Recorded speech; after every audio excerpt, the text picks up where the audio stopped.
ভিন রাজ্য থেকে বাড়িতে ফিরে হাতে শিরা কেটে আত্মঘাতী হলো এক যুবক। ঘটনায় রীতিমতো চাঞ্চল্য ছড়িয়েছে নাক্কটিগঞ্জ এলাকায়। পুলিশ জানিয়েছেন মৃত যুবকের নাম অজয় সরকার। পরিবারের তরফ থেকে জানা যায় প্রায় 2 থেকে আড়াই মাস হলো বিয়ে করেছিল সে।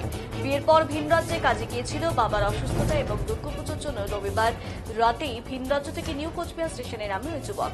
মোবাইল ফোন মারফত বাড়ির লোকজনের সাথে কথাও হয়, কিন্তু বাড়ির লোকজন স্টেশনে তাকে আনতে গেলে কোথাও তাকে খুঁজে পায়নি। অবশেষে সোমবার সন্ধ্যায় আলিপুর থানা থেকে ফোন করে বাড়ির লোককে জানানো হয় অজয় সরকার থানায় রয়েছে। পরবর্তীতে বাড়ির লোকজন অজয় সরকারকে সোমবার গভীর রাতে আলিপুরদুয়ার থানা থেকে বাড়িতে নিয়ে আসে।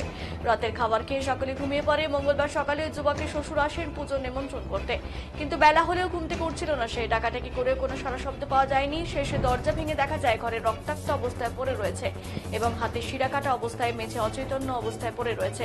দ্রুত উদ্ধার করে তুফানগঞ্জ হাসপাতালে আনে চিকিৎসা মৃত বলে ঘোষণা করে। তবে কেন এই যুবক এমন ঘটনা করলো উত্তর মিলছে না।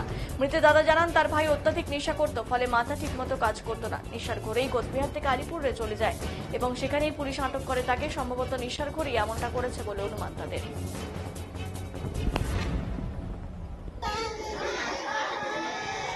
আজকে দেখবার জন্য এসে কি দেখলেন আপনারা? আইসা এখানে ওই সাথে চা খাইছি।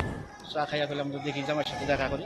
তখন আমরা ডাকি যাওয়া পাই নাই, তখন দরজা ভাঙিয়া ঘরে যাই। দরজা না জানলা ভেঙেছেন? জানলা ভেঙেছে, যাওয়া সম্ভব হয়নি, করে দরজা ভেঙে করে ভিতরে ঢুকছে। কি অবস্থায় ছিল? দেখি পইরে আছে, মেঝের মধ্যে ছিল। হ্যাঁ মেঝের মধ্যে।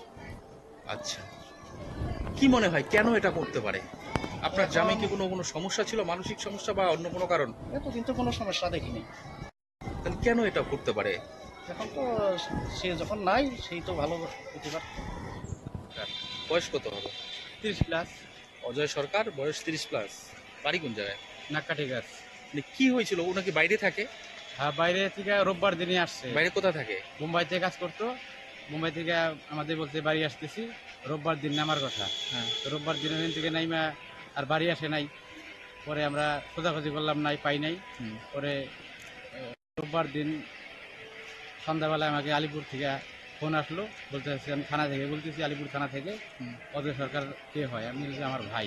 বলো আমাদের থানায় আছে, আইসা নিয়ে যাও। কোন স্টেশনে নাম ছিল? নিউ কোচবিহারের নাম ছিল। এখানে আলিপুরে কি করে গেল? ও তো নেশা করতো, তো হয়তো নেশার ঘরেই ওখানে চলে গেছে। তারপরে পুলিশ ওকে থানায় না, থানায় আটকে রাখছিল। ওখান থেকে আমাকে ফোন করছিল, আমরা যে এখান নিয়ে আসি। তো রাত্রিবেলায় এসে আস্তে আস্তে 1টা বেজে যায়। পরে খাওয়া দাওয়া করে আমরা যদি একসঙ্গে খাওয়া দাওয়া করলাম, খাওয়া দাওয়া করে ওর ঘরে ঘুমাইলো, আমি আমার ঘরে ঘুমাইলাম। সকালবেলা আমরা উঠছি, চাটা খাইলাম, উঠছে পুজোর নিমন্ত্রণ যাওয়ার জন্য। ডাকাটাই করতেছি, আমরা ওঠে না। পরে অনেকক্ষণ ডাকাটাই করার পর যখন না উঠলো, পরে আমরা ঘরের দরজা ভেঙে ভিতরে ঢুকে দেখি হাতে শিরা কাটা, ঘরের মধ্যে রক্ত অনেকগুলা গড়াগড়ি হইতেছে রক্ত। তারপরে নিয়ে আসলাম হসপিটালে, তুফানগঞ্জ হসপিটালে। এখানে ডাক্তাররা বললো মারা গেছে। কোন হাতে শিরা কাটা? এটা বা